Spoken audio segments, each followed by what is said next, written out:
Assalamualaikum warahmatullahi wabarakatuh. Selamat siang anak-anak ustazah semuanya yang soleh dan solehah. Sekarang kita kembali lagi belajar tematik, tema 1, subtema 4, pembelajaran baru anak-anak, yaitu pembelajaran 5 dan 6. Baik, langsung aja kita belajar yuk. Setelah berolahraga, Nina beristirahat sebentar. Nina minum air yang dibawanya dari rumah. Nina menawarkan minumannya kepada Adi. Nina juga mengajak Adi pulang bersama. Nah, sekarang coba kalian perhatikan di situ anak-anak, ada percakapan antara Nina dan juga Adi. Nah, kalian perhatikan sambil mendengarkan ustazah baca ya. Kamu mau minum juga, Di? Terima kasih, Kak. Aku tidak haus. Baiklah, ayo kita pulang bersama, Di. Hari sudah sore. Maaf, Kak. Aku diajak Kak Roni pulang bersama naik sepeda. Kalau begitu, hati-hati ya. Nah, anak-anak, di situ di dalam kalimat percakapan itu ada kalimat penolakan. Nah, kalian sudah belajar apa itu kalimat penolakan. Nah, sekarang kira-kira kalimat penolakannya dalam percakapan ini yang mana, anak-anak? Iya, benar sekali. Yang ini ya. Ini yang pertama, yaitu terima kasih, Kak. Aku tidak haus. Nah, di sini Adi jelas banget ya, anak-anak ya. Dia menolak pemberian Nina, yaitu Nina memberi minum kepada Adi, tapi Adi tolak karena Adi tidak haus. Di sini dia menggunakan kata tidak. Nah, yang selanjutnya adalah, maaf Kak, aku diajak Kak Roni pulang bersama naik sepeda. Nah, di sini sudah jelas juga ya anak-anak ya, bahwa dia menggunakan kata maaf. Oke. Di lapangan, banyak anak-anak bermain. Mereka berasal dari suku yang berbeda-beda. Meskipun demikian, mereka bermain bersama dengan rukun. Sikap tersebut sesuai dengan pengamalan sila ketiga Pancasila. Nah, berikut ini adalah contoh pengamalan sila ketiga Pancasila, anak-anak. Coba kalian perhatikan, yang pertama adalah bekerja sama tanpa membedakan suku. Nah, kalian di daerah rumah kalian, di perumahan kalian, tetangga-tetangga kalian, pasti sukunya beda-beda. Ada yang suku Jawa mungkin, ada yang suku Banjar, ada yang Dayak, dan lain sebagainya. Nah, tetapi anak-anak, walaupun sukunya beda-beda, kita harus tetap saling rukun. Kita harus tetap saling jaga silaturahmi. Ya, supaya apa? Supaya kehidupan kita bertetangga itu tentram, damai, dan juga nyaman. Nah, selanjutnya ada menghormati adat istiadat suku lain. Nah, ini juga penting anak-anak. Dengan kita menghormati, dengan kita saling menghargai antara adat istiadat yang lain dengan adat istiadat kita, itu juga tujuannya untuk membangun kerukunan antar masyarakat. Nah, yang terakhir ada bermain bersama teman tanpa membedakan suku. Nah, ini yang paling penting juga anak-anak ya. Kalau kita ada teman, kalau kita punya teman bermain di dekat rumah kita nggak boleh beda-beda suku. Misalnya nih, kita sukunya suku Jawa, terus kita punya teman, dia sukunya suku Banjar. Nah, gara-gara dia nggak sama sukunya kayak kita, lalu kita nggak mau berteman sama dia, nggak mau main sama dia, itu nggak boleh ya anak-anak ya. Iya, jadi kita harus saling membaur, kita harus saling berteman. Baik itu dengan suku yang sama seperti kita ataupun yang berbeda seperti kita ya anak ya. Oke, good job. Selanjutnya, nah, Nina dan Adi sedang beristirahat setelah bermain anak-anak. Mereka duduk-duduk sambil mendengarkan cerita. Ibu Nina menceritakan sebuah dongeng. Nah, di sini ada satu buah dongeng yang berjudul Kerbau dan Burung Jalak, karya Sari P.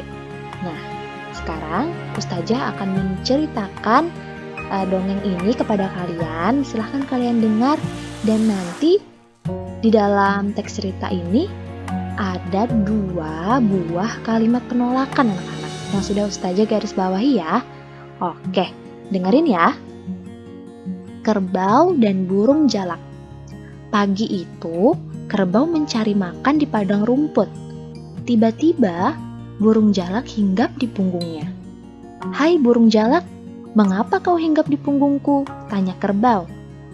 "Aku ingin meminta izin untuk memakan kutu di punggungmu," jawab burung jalak. Kerbau menggeleng-gelengkan kepalanya. "Tidak boleh burung jalak, carilah makanan di tempat lain." "Kamu tidak boleh begitu kerbau," kata burung pipit. "Kita harus saling membantu." "Iya benar, nanti tubuhmu gatal-gatal." Burung gagak ikut berbicara. "Aku bisa mengusir kutu dengan ekorku," kerbau berkata sambil mengibaskan ekornya. Burung jalak merasa sedih. Ia lalu terbang pergi ke tepi padang rumput. Beberapa jam kemudian, kerbau mulai merasa gatal-gatal. Ia tidak mampu mengusir kutu-kutu hanya dengan ekornya. Meskipun malu, ia pun mendekati burung jalak yang sedang hinggap di pohon. "Tolong, tubuhku terasa gatal. Maukah kau membantuku memakan kutu-kutuku?" tanyanya pelan. Lalu, "Aku tidak mau," jawab burung jalak kesal. "Bukankah kamu tadi mengusirku?" "Maafkan aku burung jalak, tolonglah, tubuhku sangat gatal," kerbau memohon. Burung hantu yang bijaksana mengajak para burung untuk berdiskusi. "Menurutku, kamu harus membantunya burung jalak. Aku yakin dia sangat menyesal," kata si burung hantu. Burung pipit ikut berpendapat. "Benar, bukankah kita harus saling membantu?" "Aku juga setuju dengan pendapat mereka," burung gagak berkata. Akhirnya, burung jalak setuju untuk membantu kerbau. Kerbau sangat berterima kasih. Burung jalak mendapat makanan berupa kutu si kerbau. Kerbau juga diuntungkan karena tidak merasa gatal lagi. Mereka bekerja sama. Nah, sejak saat itu, burung jalak selalu menemani kerbau di padang rumput. Nah, itu tadi dongeng tentang kerbau dan burung jalak anak-anak. Sekarang, di sini ada 2 kalimat penolakan. Yang pertama, coba kalian perhatikan, "Tidak boleh burung jalak." Nah, ini dia menggunakan kata tidak. Oke. Yang selanjutnya, "Aku tidak mau." Nah, ini ungkapan dari burung jalak yang kesal ya. Nah, di sini dia juga menggunakan kata tidak. Nah, oke. Nah, para burung berdiskusi untuk memutuskan apakah akan membantu kerbau. Sikap tersebut merupakan pengamalan sila keempat Pancasila anak-anak. Kerbau dan burung jalak saling bekerja sama. Sikap tersebut sesuai dengan pengamalan sila kelima Pancasila. Nah, selanjutnya, pada malam hari, Nina mengulang pelajaran. Nina mencoba membuat soal cerita, penjumlahan, dan pengurangan. Pada penjumlahan, berarti bendanya itu bertambah banyak. Nah, kalau pada pengurangan, berarti benda menjadi lebih sedikit. Nah, sekarang perhatikan contoh berikut. Buatlah soal cerita sesuai dengan operasi hitung di bawah ini. Nah, coba kalian perhatikan. Di sini ada operasi hitung 125 ditambah 100 dikurang 150.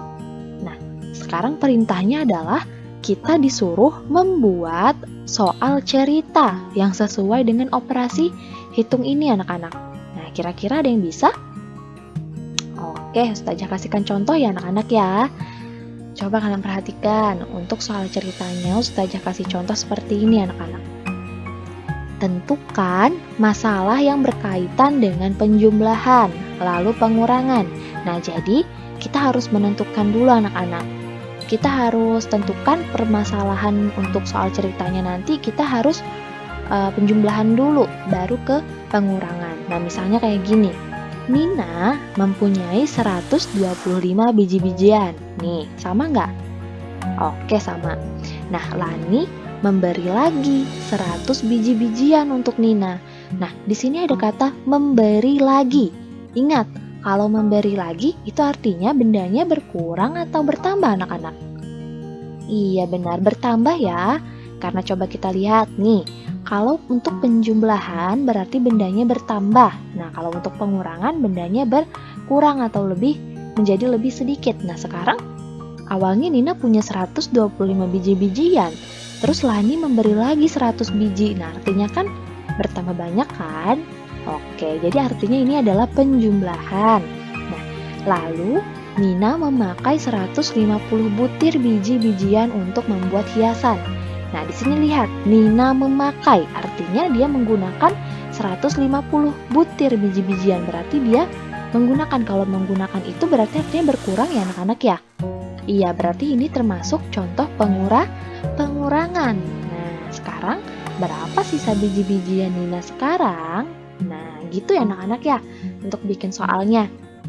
Ini adalah contoh soal cerita untuk operasi hitung yang seperti ini.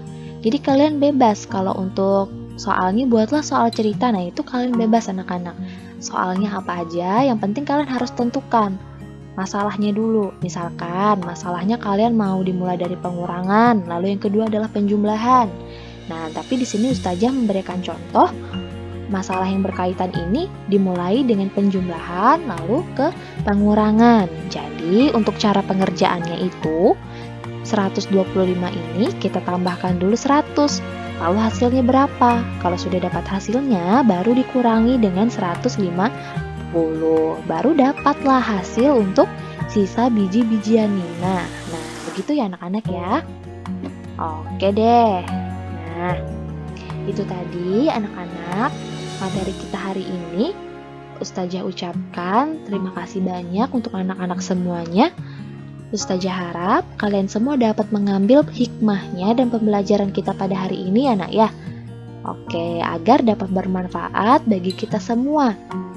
Nah, satu lagi Ustazah berpesan, selalu belajar dan belajar.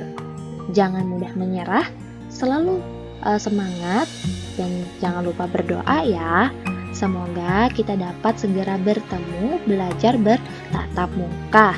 Oke deh, itu aja yang dapat Ustazah sampaikan. Akhir kata Ustazah ucapkan terima kasih banyak lagi untuk anak-anak semuanya. Wassalamualaikum warahmatullahi wabarakatuh.